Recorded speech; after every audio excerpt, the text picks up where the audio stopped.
This is a hero. This is an imitation hero, but many of you know real heroes. So I want you to work with me this morning and close your eyes and imagine a picture in your mind. And the person you're thinking about is somebody that has had a very positive and profound impact on your life. And when you get that person's face in your mind, then you can open your eyes and I know that you have that person. So if I were to describe the person that you just thought about, I would say that that person is somebody that cared about you. That person is somebody that saw great value in you. And that person probably taught you something that you remember to this day and you probably use every day in your life. Now, that person is a teacher. May not have been a public school teacher, but it was still a teacher in your life. So it could have been a Sunday school teacher, it could have been a pastor, it could have been your next door neighbor, maybe a grandparent or a parent. It could have been your boss. But either way, that person taught you something. E. Grady Bogue, who is the chancellor of Louisiana State University, said, "Teaching is a journey of the heart. It is an opportunity to touch a life forever." So each of you at some point in your life will have an opportunity to touch a life forever by teaching something that you know. I want to talk to you today about what God values and how an educator can also support the things that God values in life. I am a teacher. I'm not a public school teacher, but I'm still a teacher. I teach through my church. I spent 3 years of my career here at CenturyLink doing teaching. And I teach, I believe, even in my role today. I teach you guys when I have the opportunity. I teach my boss. I educate him on what we need. I teach my peers. I teach our customers. So I believe that I have the role of a teacher, and I think that you can have that too. So anybody that really wants to value what God values and have an opportunity to have a career that supports what God values should consider going into teaching, because that is a career that would support the same thing. So in the next few minutes, I'm going to talk to you about 3 different things that God values and how the teaching profession can support those 3 things. So I'm going to talk to you first about how an educator helps build the student's self-worth.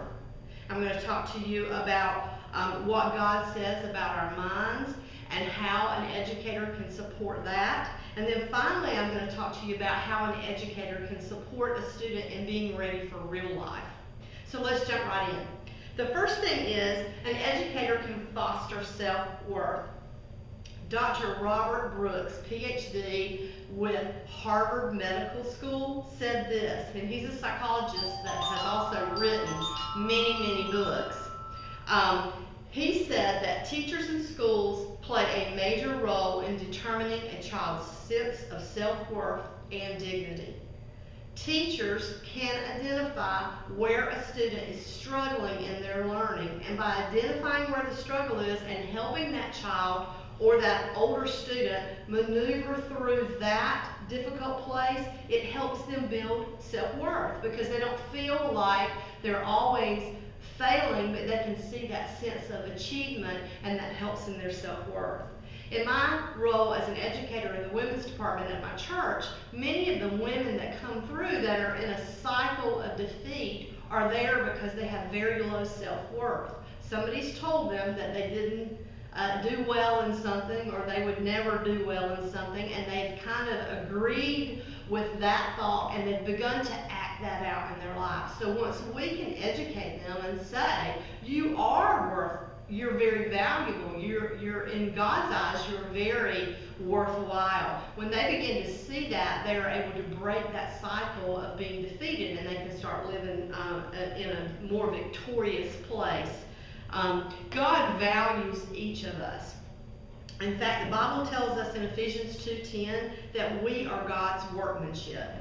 And then in Genesis 1:27, we find that we were created in His image. And then He considers each of us His treasured possession, as we see in Malachi 3:17. So God values people, and education supports that value of people. Now on to my next point. An educator can promote critical thinking and strengthen decision-making skills. In a 1991 report by Deborah Goff, who is a professor at the University of Northern Illinois, she said, teaching children to become effective thinkers is increasingly recognized as an immediate goal of education. If students are to function successfully in a highly technical society, then they must be equipped with lifelong learning and thinking skills. What she's saying is it's not okay to just teach a child to memorize something. If they memorize something but they don't get the concept behind the thing they memorized, then when things change, they're not able to modify and go with the flow. And we know that change is constant. Something is always changing. So in our department, I promote training, but I promote that you understand the concept behind what we're doing. Each of you have on your career development and on your personal goals for each year, we have some kind of personal development goal out there because we should learn every single day. If we're not learning every single day, that means that we're in a pattern of repeating over and over the very same thing, even if that same thing is something that was broken. So we need to learn every day. God has given all of us a sound mind, according to 2 Timothy 1:7. And He values taking care of our mind. We read that over and over in the Bible. For instance, Romans 12:2 tells us to renew our mind. 1 Peter 1:13 tells us to prepare our mind for action. So God values solid, sound thinking, and education supports that. And then for my last point, how does an educator equip a person for life? An educator extends beyond academics and into the realm of real life skills. Jay Matthews is an educational columnist for the Washington Post. And he wrote, habits of the heart are probably learned almost as much at school as at home. Habits of the heart are those life skills. Life skills like critical thinking, or how to be organized, or how to financially plan your future, how to do a budget, how to resolve conflict. Those are things that help us in life. It's more than reading, writing, and arithmetic for a teacher. The Peacemakers Family Center is a nonprofit organization that was created through our church, and it serves the South Rocky Mount section, which is a very impoverished section of our town. And the mission of that ministry is to empower members of the community with knowledge and skills necessary to lead successful and sustainable lives. It's about teaching them how to live. And so through that, they are coming in and offering things like, how do I write a resume? How do I do well in an interview? What are basic computer skills? How can I be a good parent? How can I prepare a budget? How can I buy groceries for the cheapest way possible so I can feed my family? And those skills are being learned on a routine basis through that ministry to prepare them for life. Nelson Mandela, who's a hero in his own right, said education is the most powerful weapon we can use to change the world.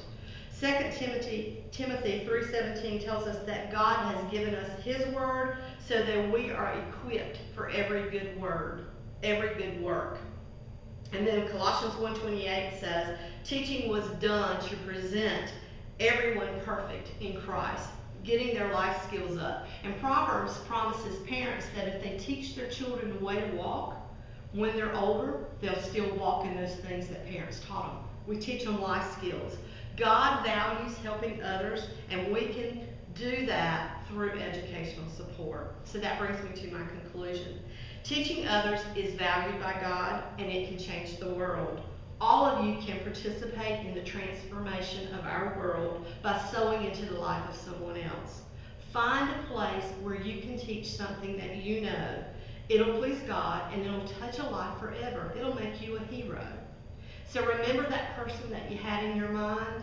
Are you paying it forward? Are you the person somebody's going to think about a year from now? Is there something you can teach? Don't forget that teaching is a journey of the heart. Don't miss the trip.